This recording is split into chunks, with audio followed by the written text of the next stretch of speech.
Hello, 7-footers. I'm not even sure where to look tonight because Jarod has 3 cameras when I walk in the room. Listen, we're a fashionable group. We got to have all the cameras, right, Miles? See, our producer Miles says you guys need all the cameras. Hey. And Miles' dog is here, Graves. Hey, bud. Love it. He's just chilling over there. He's chilling, yeah. He's focused on what he's doing. Okay, well, we are not chilling, and neither are NBA fans, because the playoffs are getting heated. We got to talk about it. Yeah, We're on man. Game 4 and 5, halfway through the series here, and a lot of stuff is on the line for certain teams, a.k.a. the Celtics. So why don't we start with the, how do I say this? The dysfunctional, tumultuous. All apply. All of the confusion, miscellaneous words that you don't ever want to talk about. All the of Celtics the above. are. All of the above. Yes, okay.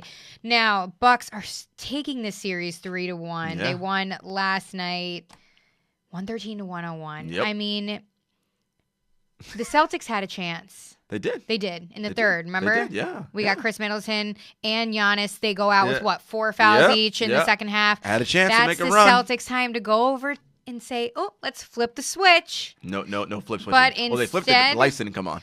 Yeah, it's weird. Both of us have been busted. They got to call an electrician because Kyrie Irving sadly went for 7 for 22 from the field. He was not very good. Now, wait a minute. The night before, he went 8 for 22. In yeah. the post game, he said, that won't happen again. Technically, It did not. It didn't. Yeah, It technically he didn't should went happen. 7 for 22. Yeah. Hey, at least he's consistent with the 22. You know, I've tried all season. I don't know what to do. Listen, I've obviously. tried back in the seas, but I'm about to hit the panic button real hard. My hand's like shaking above it. Well, I mean, you should hit the panic button because Hey. the series is 3-1. If the Celtics are to win this series, they have to beat Milwaukee 3 times in a row. 2 of them in Milwaukee, including in Game 7. Do you think the Celtics are capable of doing that? I don't know, Jarod, which is why I'm near the panic button, and you're pushing me off the edge here. Listen, panic. They have been. This is who they've been all season. Because it doesn't happen a lot. I mean, when's the last time it happened? What, 2016 when a Oh my God. Say it. Say Oh, when the it. Cleveland Cavaliers came back from a 3-1 deficit to beat the Golden State Warriors for the NBA championship. Thank you for saying that without one stutter, because that's. But here's the you thing. did it justice. They needed several things to happen in order for that to work.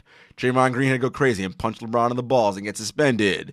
Hey, you lose your temper, you get tossed. Oh, listen, I agree. I'm just saying a confluence of events had to happen, and they had LeBron James on their team. Who do the Celtics have on their team that you think can control a game the way that LeBron can? Because I'll tell you, nobody. As good as Kyrie Unless is, they just he ain't adopted a LeBron. wizard and threw an invisibility cloak on him and threw him on the court. No, nothing. Look, Nothing. Boston was inconsistent all regular season, and we're seeing it in the playoffs. Here's the thing we do about the playoffs. We are seeing it in the playoffs. Tell me more. Game 1 of this series, Boston wins. They were hitting all their mid-range shots. Al Horford was giving Giannis the business. Everybody's like, oh, you see, we forget about how good Al Horford is, blah, blah, blah. Celtics win game 1. They steal home court advantage, yada, yada, yada. Everybody losing their minds, going Celtics in 6, Celtics in 7, whatever. Bucks ripped 3 straight. Well, Swept Boston at home at TD Garden. We also need to talk about how this is probably, I think so anyway, this is probably a little bit of steam the Bucks are blowing off because everyone has been sleeping on them. I can come up with literally a GIF. Is that what the kids call it these days? Yeah. The GIF? Right? Yeah. I can come up with that. A GIF? A meme? No, for real. I could come up with myself on loop from different clips throughout the season, and we've on season 1, episode 19. Season 2, episode 19. Yeah. But I can come up with a clip of me saying how many times everybody's sleeping on the Bucks. This is the Bucks coming back with vengeance, and it's also the playoffs. And the Bucks are the prime example of a team that needs to turn it up and lock it down in the playoffs. And there's no room for error. It's interesting too because we do this thing where we, on the one hand, we say the regular season doesn't matter, but on the other hand, that's a large sample size of evidence as to what a team has done. Mm-hmm. Case in point Agreed. in this series. Celtics, inconsistent all season. What have they been in the playoffs? Inconsistent. And it's granted, called a foreshadow in journalism. There you go. They played Indiana in round 1, who was depleted, so they swept them. I was like, oh, look, the Celtics found their mojo. Indiana wasn't the same Indiana Well, team. not to mention we didn't have Victor Oladipo. That's what I'm saying. So a series of things easy happen sweep. as well. They win their first game against Milwaukee. As I said, everyone goes crazy. Milwaukee, by all the metrics, first of all, best team record-wise, regular season. Number 1 defense, True. number 3 offense. Yes. Number 1 in point differential. All the stats of teams that do that well in the history of the NBA say that team at a minimum goes to the NBA Finals. At a minimum, they go to the finals. Oftentimes, they win it. So what about the Bucks regular season would make you think, oh, they can't find a way to beat Boston? Oh, they're showing you. And Giannis, who many people, not me, but a lot of people, and if he wins it, I picked him preseason, so I'll be right regardless. He was the MVP for a lot of people this season. Yes. What do you think, he's going to go out with a whimper? No. Once he realized how Al Horford was defending him and what the refs were going to allow him to do, okay, cool. I'm just going to out-physical you guys. And there's no one in the league who can out-physical Giannis. I mean, he ain't the Greek freak for nothing. I mean, he is that good, and he is that dude. And he was excellent last night. So, 39-16. I mean, hello. I mean, a night at the office. You read that like there was a teleprompter on my forehead. There wasn't even a stutter. Listen. There wasn't even a stutter. It was fabulous. And you know what? That's why we make such a great team, too, because you lost me like the first number. You tried to crunch at me. You know I don't do that mathematics stuff. That math stuff? Yeah, I mean, the last time I took a math class was probably high school. I tried to dodge it all through college and managed to successfully do it. Thank you for my pink slips. But for real, let's get back to the business. You said 39-16. I mean, the numbers he's putting up, he doesn't even slack. And he's 15 for 22 shooting. Listen, he was excellent in getting the shots to the rim because you can't stop him. No, as good as Al what Horford is an off is, night for Giannis? Maybe game 1 was an off night. Yeah. But still, I mean, his physicality is still putting up monster numbers, even if it's not on the offensive end. Listen, they, again, best team in the regular season. So True. And they're showing it now. Well, here, let me ask you this. Mm-hmm. Now, we're at a 3-1 right now. Mm-hmm. Bucks have it. Yep. Giannis is playing incredible. Chris Middleton is a great role player. All that. You know, he's actually their number 2 right now, so he's better than a role player. Here's the question, though. They're 3-1 without Malcolm Brogdon. Yeah. A great asset to that for team sure. on both ends of the floor. Yeah. So, again, when we talk about the panic button with the Celtics, that's when I'm just stomping on it at that point. Because once he comes back, that's it. I'm predicting it's over. And you know what, Paul Pierce? You know that since Paul Pierce said it, they've gone 0-3. Listen, Paul likes to say crazy things, and that's what he does. But is he wrong? Of course he's wrong. Like the Celtics, because he said the Celtics were going to sweep it. Remember after game 1? No, but he said no. I'm talking about currently. Like recently? Now, yeah, he said recently. Oh, the Bucks will win it all. Yeah, he said it's over. Their season's over. I mean, Jalen Rose also said it too. Yeah, I mean, so everybody's the Celtics saying season is over. As I asked you at the beginning of the end. Yes, well, because here's the thing: they're not the Bucks haven't lost 2 games in a row all season. So I don't think that's a number I understand too. They're not going. Well, correction: they haven't lost 3 games in a row all season. They damn sure ain't losing 3 games in a row in the playoffs. Ooh, you're on fire. It's just not happening. And here's the other thing about Brogdon. Coach Bud, Mike Budenholzer of the Bucks. You're a fan. He's got a luxury right now. We're up 3-1. No need to rush Malcolm back now. Malcolm, by the way, has been playing 5-on-5 according to ESPN's Yeah, he's been Malika a shoot Andrews. around. He's been running around. Look, if they needed him, he could play. But Bud's like, why rush it? We're up 3-1. Good choice.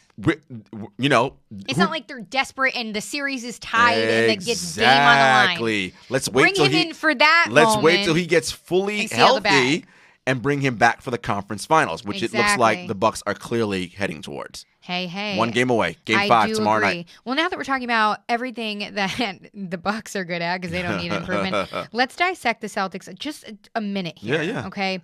Now, we have Jason Tatum. We have Hayward. Marcus Smart's back from injury. Mm-hmm. Can these guys be playing better? I've seen a better Jason Tatum in his rookie year in the playoffs. Yeah, Jason. Yes, it was all on his shoulders, but let's turn it up now. It's 3-1. So let's take a step back and do the overarching thing here. And Celtics fans, here it comes, because you know what I'm going to start. Oh, you know what I'm going to say. Man, here we go. Get your tea ready. But here's the thing. there is blame to go around on this entire Celtics team. Like a foreshadow right here. But it really is, though. Kyrie needs to be better, and that's just flat out, right? 7 of 22, 8 of 22. Those are not good numbers. Especially for somebody who is very knowledgeable in the postseason at this point. You called yourself a basketball genius, which I believe you are. I do, too. You think you are the leader of this team, which all that stuff, you ain't playing like one right now. You're not making shots in the fourth quarter, and regardless of all the other things, that's what Kyrie's good at, is shot making. Well, yeah. He ain't making shots right now. Yeah. And if he ain't doing that, I mean, then what is he?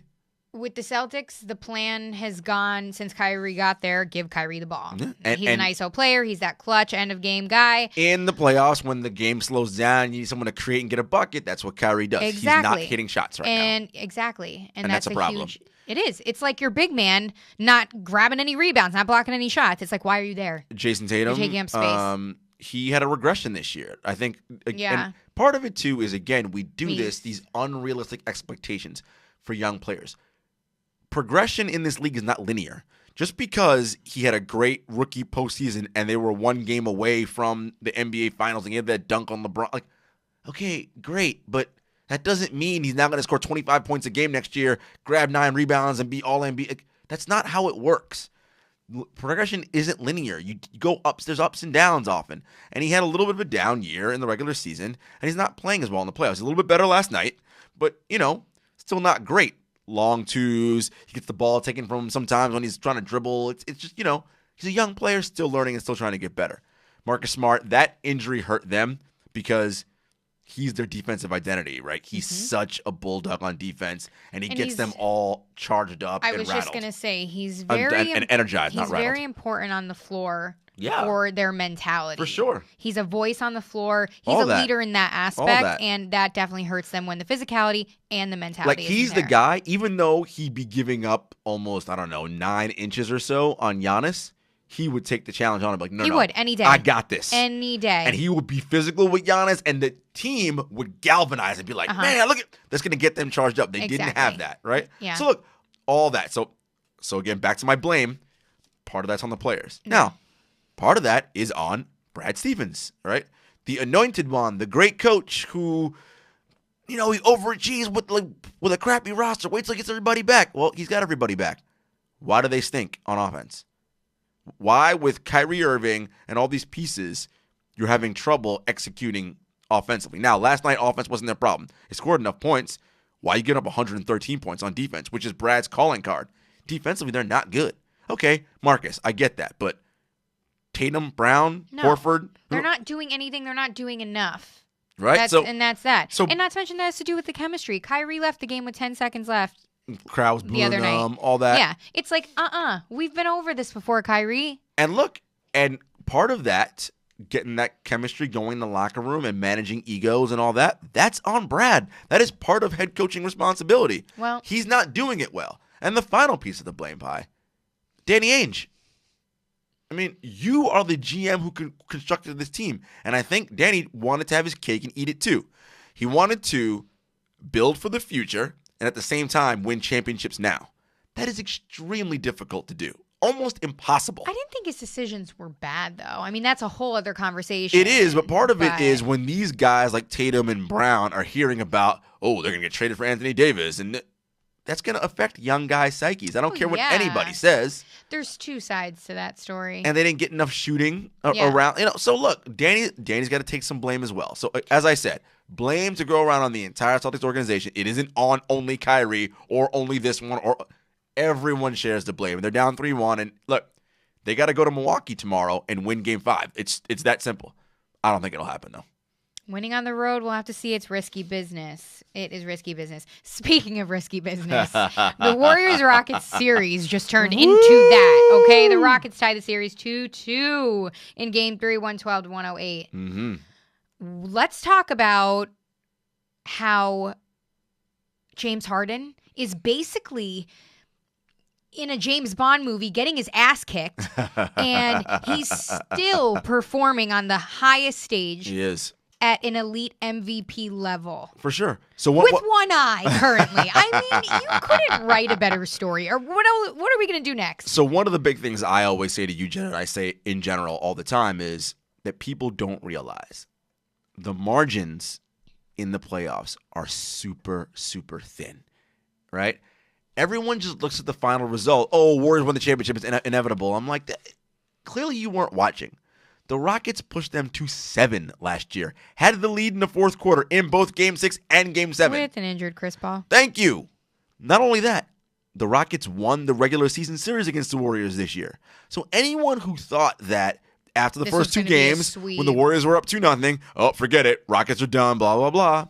Hey, man, again, thin margins. And as James Harden said in his post-game after the game last night to TNT's Allie LaForce, this game is for hoopers.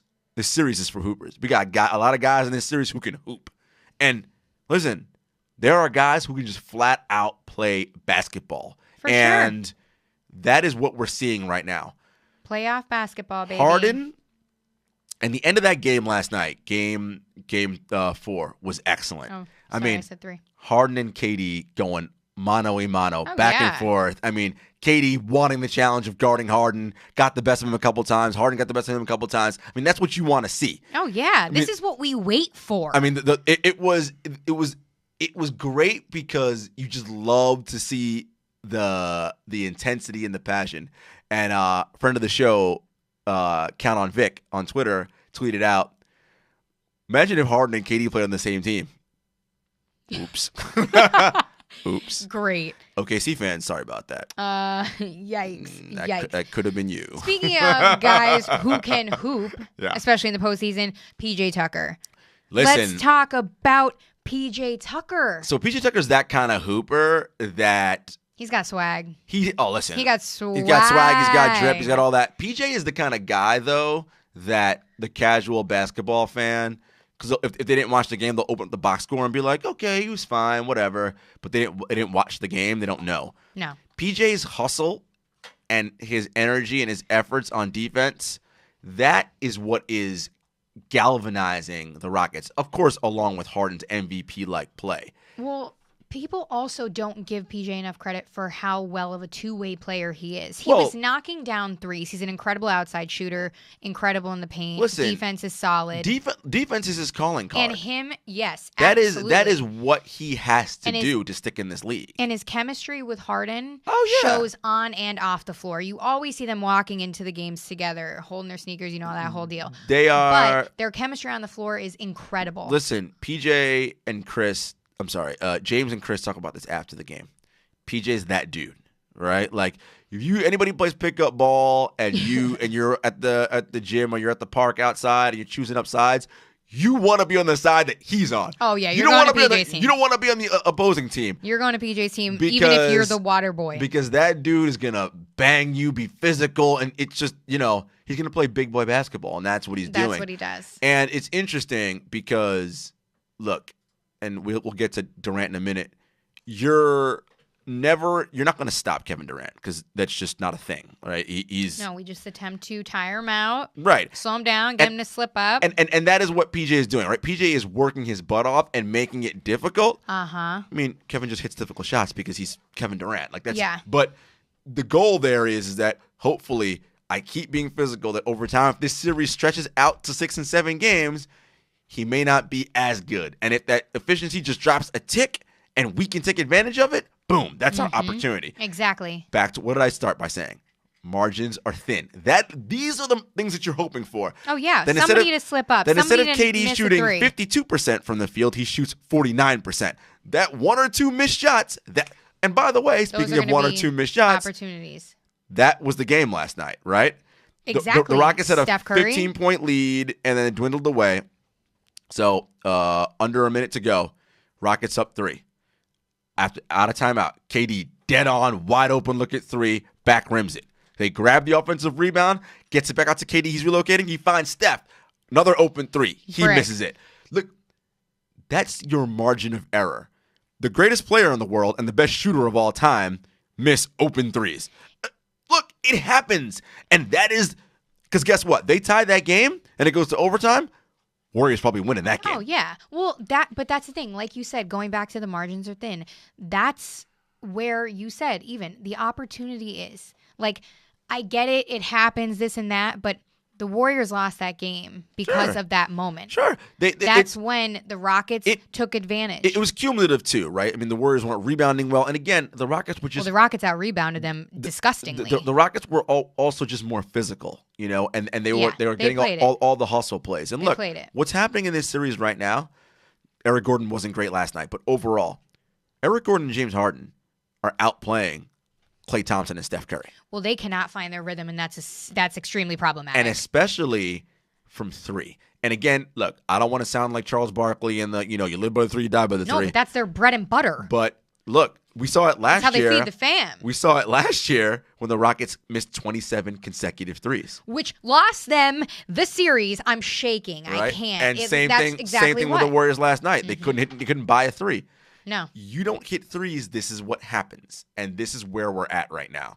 But all that being said, it's 2-2, right? So the Warriors won their 2 home games. The Rockets won their 2 home games. This is where we're at.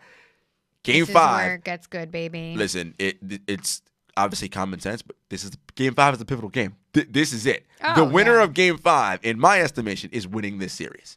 That is how it's going to go. So we shall see.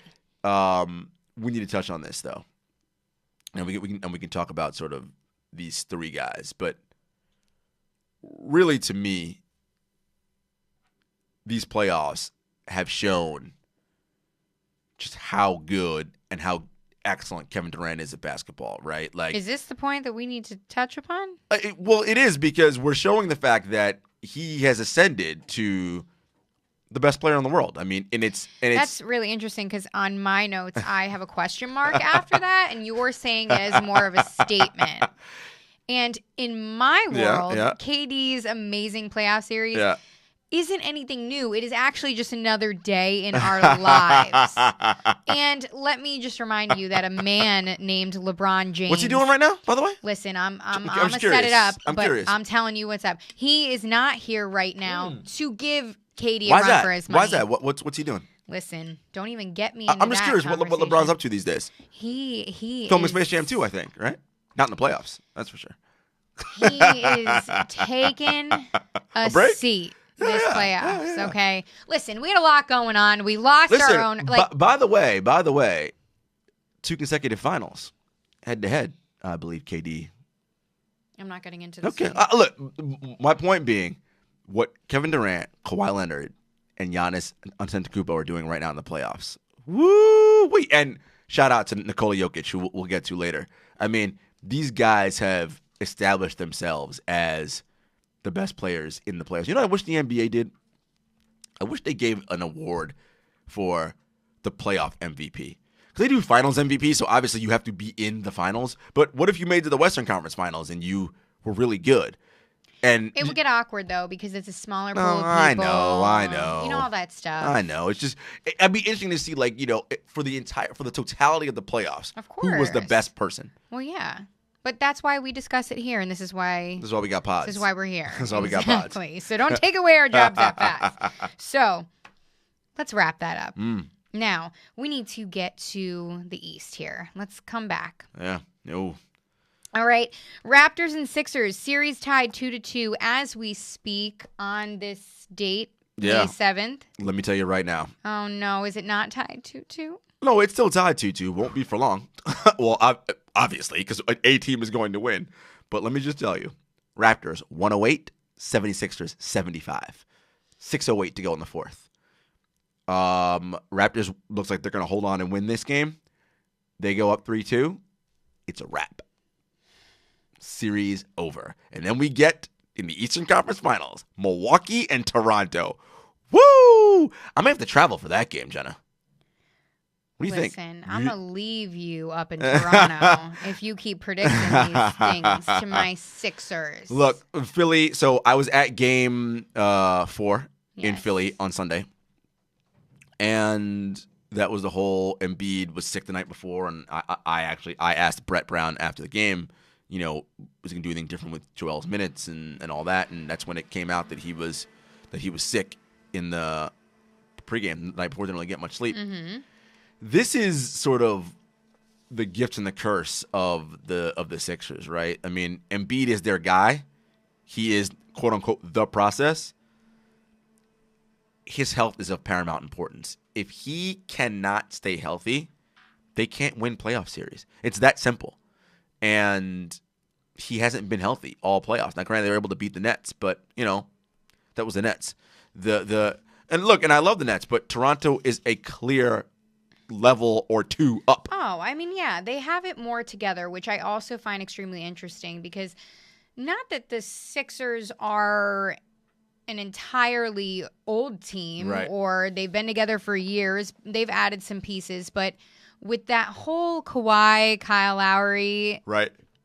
duo, I'm a little surprised how well it worked. Well, I really am. Here's the interesting thing. This well. Here's the interesting thing, right? Toronto is that team that we're all like, oh, we don't believe you. You need more people, right? Like, oh, Toronto always has a great record or number 1 or number 2 record. Then they fall apart in the playoffs and lose to LeBron and all that. Well, The usual newsflash. story. LeBron no longer in the Eastern Conference, number 1. Mm-hmm. Number 2, you substituted DeMar DeRozan for a superior player in Kawhi Leonard. Yes. And you added Danny Green. And you added Marc Gasol. And Pascal Siakam made a huge jump. Toronto's just better. They're a better ball club than they were in years past. They and are. And it's showing right now. Listen. Well coached, too. And Nick Nurse, listen. And no shade to Dwayne Casey because he was coach of the year. So No, not at all. He was great. But we're talking about right here, But right now, they're playing differently.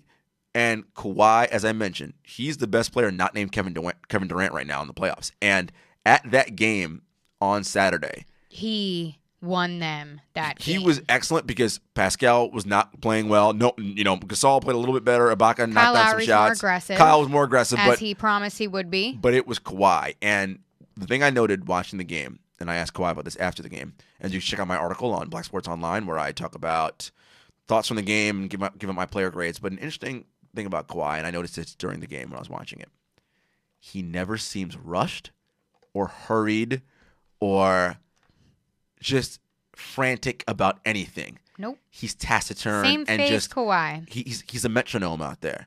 And after the game, I said, Kawhi, not basketball wise, because that's just like practice and skill. You do it enough times, you know what you're doing on the court, how to break it, how to read double team, all that. What is it about your temperament that makes you're never nervous or rattled in situations? And he talked about it. He said, Good question, by the way. Thank you. One of the benefits was playing at a young age in San Antonio on teams that were going to the playoffs and playing around guys like Tim Duncan and Manu Ginobili and, seeing from them and seeing how defense is key in on people and realizing that, okay, it's not about panic. There's a reservoir of knowledge that these people have in their brains. When the trap comes, here's how you defeat the trap.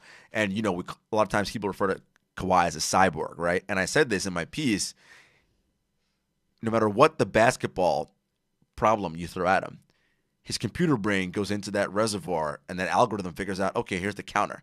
But it's done in just the manner and speed that he wants. You cannot speed him or rush him. Mm-hmm. No, I'm going to do it when I need to do it.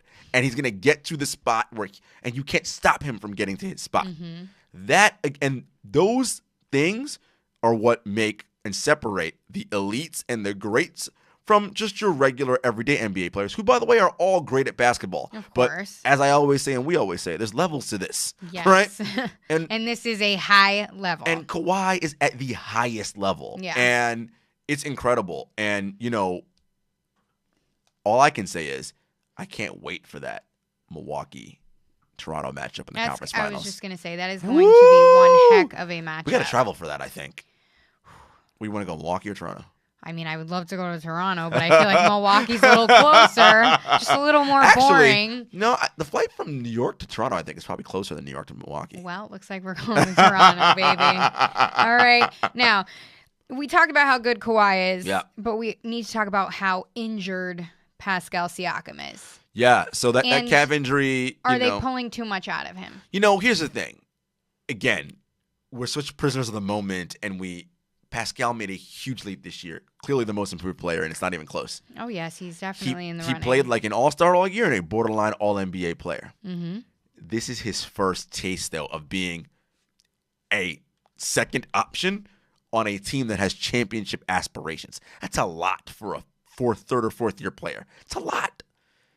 But now's the time to prove it. Who no one thought was going to be this good. Nobody saw this kind of leap. Not a soul. Well, we've said this. Besides Pascal, but we've said this before, and this is no dig at him, but you ask anybody whether they're a basketball fan or not, last year even, who's Pascal Siakam? They'd be like, who? Who? Right. The painter? I mean, what? I mean, we know Pascal because we watch NBA, but the average doesn't know who Pascal Siakam is. Huge leap. And he's having a better game tonight. He's 7 of 19 from the field, 25 points, and he's plus 35. Highest plus minus on the team. Game 4. It's 125-87 with a minute to go. That game's over. Raps are going to go up 3-2, looking to come to Philly on Thursday night and close it out. Yikes. That's going to be a fast one if the Sixers can't get it together. And honestly, we can talk about the Sixers now. Mm-hmm. Do you have confidence that they can beat the Raptors 2 games in a row? The only reason... I mean, they did in the series. Of course. And you know me, I'm a big fan of the Sixers, but I definitely am nearing my panic button stage with them because, number one, they're not consistent. Jimmy Butler, we need him to be like he was the other night. Yep, how he was on Sunday. Knocking it down. As Brett Brown calls him, the adult in the room. He certainly was that on Sunday. That day, yes, he was. And Ben Simmons... Come on, let's talk about how he can't shoot. I mean, there's nothing else to talk about. And Joel Embiid, we don't even know what illness he has on what day. So it's just hard. The big thing with Joel is, and he has designs on being, he says he's the most dominant player in the league and all that. And look. I believe it some days. Some days. Here's the thing. If Joel wants to make that next leap and be a consistent player throughout the playoffs and the regular season, he's going to need to start, and Jackie McMullen talked about this in her piece, profiling him a little bit. He's going to have to start really being diligent about his body, because the problem is that when he has tendonitis, which he has in his knee, the idea is you need to rest, right? So in the off days, he can't do cardio work and work out because he wants to rest his knee. Joel has that kind of body whereby if he's resting, he's going to gain weight, and he's going to get himself out of basketball shape, and that's not good. You're right about. He's a physical, he's a large man. I mean, he's massive, but in order for him to be that next level, he's going to have to start having that LeBron level maniacal attitude about his body, because with his injury history and all the little nicks and knacks and ailments with big men, when they get it, it's not good. So, and I want to see that guy play a long career and be battling with Giannis and all these guys and Jokic, and because he's the next lineage in the line of great big men in this league, and we'd love to see it. So, that body's gonna have to be huge for him in terms of getting better. And look, we know what Ben needs to do to work to improve on, and it's the jump shot. Mm-hmm. And this is interesting. We'll put this out there. So I get to the arena at about 12:15 on Sunday for Sixers Raptors game 4. So it's, almost a little over 3 hours till tip. Ben is shooting on the court. I pull out my phone, start taking video. Sixers assistant coach yells over to me, "Can you stop taking video, please?" I was like, okay. And then after Brett Brown's press conference, he was like, "Oh, I'm sorry, man. I just didn't want to." And I'm like, I get it. He's sensitive about his shooting, and it is what it is. And my goal of taking the video is not to be out here and like embarrass him. Yeah. That's not the point. The point of me taking the video is to be like, guys, he's making an effort to try. He works on this. Yeah. But he's not doing it in a game. So there is some kind of disconnect that's happening for him. What is that disconnect? And all the theories exist, whether it be he's shooting with the wrong hand, whether his form is whatever it is, but there's something that's not connecting from him working on it to translating in the game. And for him to unlock and get to that next level, and for the Sixers to get to that next level, he's going to have to do that. Because in that game 4 especially, because that game, the Sixers could have won that game. The spacing, I know. The spacing got really poor at the end because when Ben is out there, you don't have to guard him because he won't shoot. And that made the lanes difficult for Jimmy, and it made guys double him, and it was just problematic. It is problematic because he is in a lucky situation, believe it or not, and this is why. He knows what his problem is. Yeah. He only has one problem that separates him from crossing a line that takes the Sixers literally to the next level. Shooting. And I know that we don't know what is exactly wrong and the theories and this and that, but this is your only problem. I mean, yes, at the end, shooting. That is the problem. Nip it in the bud. Right. This has been going on all season, into the postseason. Now it's affecting you, and now is when we need you the most. Well, here's the question that we'll and have I'm to see. not blaming him. I'm not bashing him. I'm just saying somebody step in, whether it's a coach or someone. To help this kid with his shot. Here's the question. This is ostensibly year 2 for him, but technically year 3. He didn't play the first year because of the injury, all that. But so year 2. If next year we are back and we are having the same problem, then we gotta talk about this. Yeah. We got to talk about this because this is now a problem. I know. I mean, it kind of already is a problem, but I'm willing to let it slide because I get it. Because part of it is, right, the Sixers were on this whole idea of trust the process, right? We're going to build and develop. Well, when Elton Brand took over as GM and they brought the new ownership group in, they said, nah, forget that process. We're trying to win the championship now. So that sped up Ben's learning curve. And as I said, a lot of pressure. The curve isn't linear. You don't. So, okay, I'm giving. But again, year 3, if we were having the same situation next year and he's not even willing to shoot, well, we got to talk. Yeah, man. Absolutely. Something's up. And honestly, it doesn't matter what it is. You got to go talk to a performance coach. I don't care. Keep that to yourself. It doesn't matter. Well, that's what I'm saying. Who cares? Bring somebody in. Who cares? Who's going to take care of it. I don't care. Just work on it. Because he develops a jump shot. My Lord. Then he becomes lethal. My Lord. Look out, Sixers. So. Yep, exactly. Last but certainly not least, even though a lot of people put them on the bottom of their list, the Blazers and the Nuggets. That's a series. That is a series. That is a series. We got 2-2, all right? Game 5 coming up on Tuesday. Tonight. Yes. After, late game tonight. But by the way, that Raptors-Sixers game, a final, 125-89. Sixers now down 3-2. It's over. Woof. All right, let's get to the business here. Blazers Nuggets 2-2, Game 5 on May 7th. Yeah, this is going to tip in about, 10 minutes. This is a very important Pivotal. game. We need Dame and CJ locking in on all cylinders. Cantor's already battling through injury, but really performing and showing that he's found his home in Portland. He loves it. And we got role players like Seth Curry stepping up as well. They're all going to have to, but Both really. Curry boys rocking these playoffs. But literally, it's going to be about. But what's it going to come down to for Game 5? Dame. You think? Yeah, Dame and CJ are going to have to be. Tell me why, Jarod. Because Dame is that's the bellwether for Portland. I mean, Dame. He sets the tone. He does. Dame's got to be that guy. We need another camera-looking night. Yeah, Dame's got to be that guy. Something like that. I've got confidence that he can be. Me too. CJ's been playing well, so CJ needs to continue. And look, they're going to need contributions from Seth Curry, Al-Farouq Aminu, Mo Hart. These guys got to knock down shots. Well, here's the thing also with Portland. I have a lot of confidence for Dame in Game 5 if he's the key to winning this because, and I think you'll agree with me, this is his bread and butter. He waits for these moments. He does. He's that poised, calm player like we talk about in Kawhi Leonard. Yeah. And these guys that they walk around with a poker face. They move at their own speed. You're knocking down shots in clutch time at the end of game especially. Yeah. So I really do. I have a lot of confidence in Portland, but let's not underestimate the Nuggets. Well, and here's the thing about Dame, one more before we go to the Nuggets. Yeah.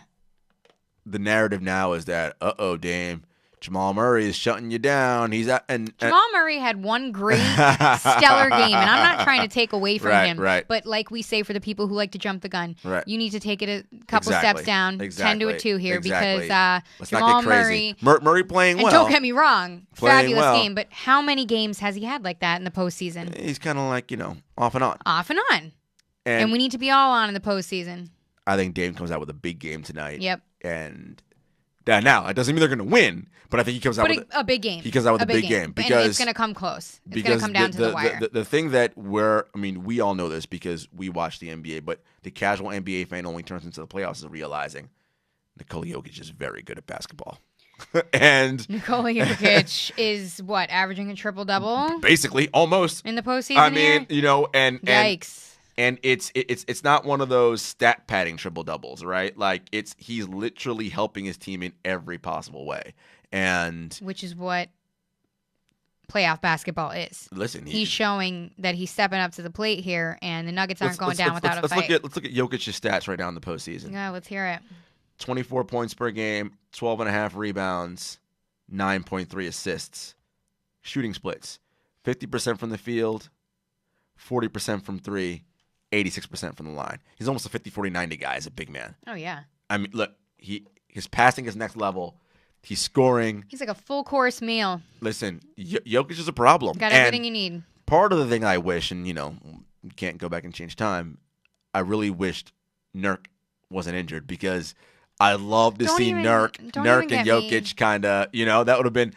Can you imagine if? Because I think that the series the series is even now, but I think it'd be even more of a right. It would be teetering. Right. So it'll be interesting to see what happens tonight in Game 5. But look, Jokic playing well, Murray playing well. Yep. If Jamal Murray comes back tonight, okay, here's where I'll give him credit. If he comes back game's tonight in Denver, and gives us that game on the home floor, then I won't say anything. And here's the thing: when the higher seeds win Game 5. And go up 3-2. Statistically, it's almost a certainty they're going to win the series. Yep. And so, again, if you are Portland, it's for both of them. They feel like that way. For your Portland, it's a must-win. You've got to steal Game 5. At this point, it is a must-win. Got to, yeah. Because that's your little cushion on your way to the top. Because there's going to be so much pressure on you coming back home, Game 6 in an elimination game. Oh. So big time. You got. Not only is it the support from the crowd, but it's the pressure from your home crowd. They're going to feel Let's go. The crowd's going to get tight. Yep. So listen, the playoffs have been excellent. We've been seeing excellent performances here in round 2. A lot of good series, not just like one. Yeah. It's not boring. And think about it. Everybody thought early on, oh man, Rockets are going to get swept. Oh man. Rockets are putting on a fight with a one-eyed Harden. Not happening. Did you ever think we would see a one-eyed Harden? I mean, look. You can't write better stuff. And here's the thing: he's slowly starting to dispel the myth that he is not a playoff performer. Right? He's had poor playoff performances. Let's be honest. Yeah. But he has not so far in this series. I mean, the first game was kind of because they're ready for this one. Listen, they came back ready. I said this was a 7-game series. I predicted 7 games last year, and the Rockets winning last year. They didn't, but so listen. You never know. Make or miss league, baby. As they say, and we are in for a doozy. We got to watch this Nuggets Blazers. Oh yeah, game. we gotta get home here. There's playoff basketball to be watched. Exactly. We'll be back next week though with episodes number 20. We should be by then. We'll be ready for the conference finals. I think next week. More next week. Chills. Looks like, well, maybe we'll see. I mean, we shall see. We'll have some of these series may go 7, so we might get stretched out a little bit. But we can only hope. It looks like, for sure, in the East, it's going to be Toronto and Milwaukee in the conference finals. Looking like it more and more every second. Let me tell you. And what about the West? Unpredictable. Listen, man. Honestly, I could see any combination right now in the West. I'm gonna still lean Warriors just because ultimately they have Kevin Durant and you don't, right? So it's true. So there's that, but it's not going to be easy. But will Clay and Steph find their rhythm? They have to from 3. They got to. And if they don't, Jarod? Listen, if they don't, they're going to need KD to score like 50 points. Well, a game. Steve Kerr doesn't seem to be worried, so we shall see. We'll see. Alrighty, guys. Thanks for hanging with us. We'll see you next week. Peace.